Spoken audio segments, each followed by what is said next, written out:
اس لڑکی کا نام عائشہ تھا اور اس کا تعلق گجرانوالہ کے ایک مضافاتی علاقے سے تھا۔ اس لڑکی کی آج سے 4 سال پہلے گلفام نام کے ایک لڑکے سے شادی ہوئی جو دودھ کا کام کرتا ہے۔ اسی کے خاندان کا ایک اور لڑکا ہے جس کا نام ہے عمر۔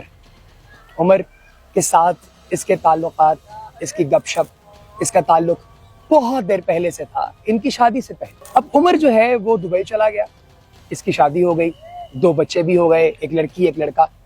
لڑکے کی عمر 1 سال 7 مہینے اور لڑکی کی عمر تقریباً 3 سال کے قریب تھی۔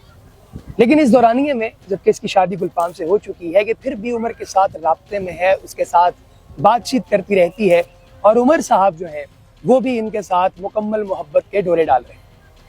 اب ہوا یہ کہ یہ جس جگہ پر رہتی تھی وہاں اس کا جیٹھ، جیٹھانی اور اس کی جیٹھ اور جیٹھانی کا ایک بیٹا 12 سال کا جس کا نام سلمان ہے وہ بھی ان کے ساتھ رہتا تھا۔ عمر کا پاکستان چکر لگ گیا اور اس نے اس سے رابطہ کیا اور کہا کہ میں تم سے ملاقات کرنا چاہتا ہوں۔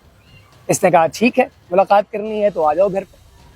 اب عمر جو ہے وہ مریدکے کے پاس رہتا تھا اور اس کے گھر سے عائشہ کے گھر تک کا جو فاصلہ ہے وہ تقریباً 15 منٹ کا تھا۔ عمر 15 منٹ کا سفر طے کر کے اس کے گھر پہنچا اور یہ دونوں جیسے ہی اپنے گھر کے اندر داخل ہوئے کمرے کے اندر معاملات کرنے کے لیے، تو چونکہ گھر کے اندر اس وقت کوئی اور شخص موجود نہیں تھا، جیٹھانی جو ہے وہ بازار گئی ہوئی تھی، جیٹ اور اس کا خاوند وہ دونوں اپنے کام پر گئے ہوئے ہیں، اور بچے جو ہیں وہ اپنے ٹیوشن گئے ہوئے ہیں، لہٰذا گھر میں کوئی تھا نہیں، تو انہیں لگا کہ یہ اچھا موقع ہے اپنے معاملات کو، اپنی جنسی ہوس کو پورا کرنے کا۔ لیکن جیسے ہی انہوں نے یہ معاملہ شروع کرنے کی کوشش کی جس کے لیے یہ دونوں ایک خالی کمرے کے اندر گھسے تھے، تو اچانک سے ان کے اٹیچ باکس کا دروازہ کھلتا ہے اور 12 سال کا سلمان جو کہ عائشہ کے جیٹ کا بچہ ہے وہ باہر آ جاتا ہے۔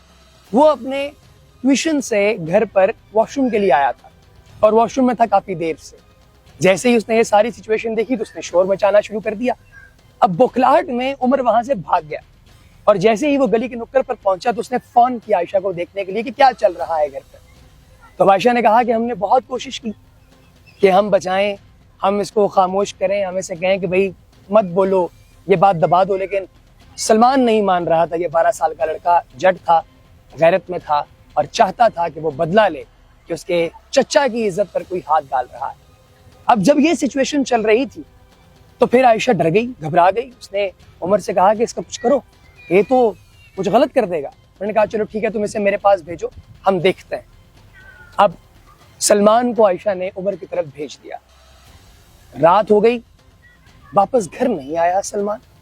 سلمان کے گھر والے، اس کی ماں، اس کا باپ، یہ سب ڈھونڈنے کی کوشش کر رہے ہیں کہ سلمان گیا تو گیا کہاں، لیکن کسی کو کچھ پتا نہیں چلا۔ اگلی صبح پولیس آئی، پولیس نے عائشہ کو گرفتار کیا اور پھر بعد میں یہ بات کھلی کہ جب سلمان گھر سے نکلا ہے، اپنی بائک کو اس نے روکا ہے اور عمر کے ساتھ اس کی بائک پر بیٹھ کر گیا ہے، عمر نے راستے کے اندر اسے گلا دبا کر قتل کر دیا اور اس کی لاش کو آگ لگا دی اور پھر اس کے بعد وہاں سے رفو چکر ہو گیا۔ چونکہ CCTV کیمراز آج کل تقریباً ہر چوتھے گھر میں لگے ہوئے ہیں، لہٰذا پولیس کو ان CCTV کیمراز کی مدد سے یہ پتا چلا کہ وہ گیا اس کے ساتھ، لہٰذا یہ پکڑا گیا اور پھر اس نے بتایا کہ اس کے ساتھ کون شامل تھا اس ساری کارکردگی میں، لہٰذا یہ دونوں گرفتار ہیں۔ اور اندازہ لگائیے کہ یہ بات جو یہاں پر ہو رہی ہے یہ صرف ہوس ہے جس نے ایک 12 سالہ بچے کی جان لی۔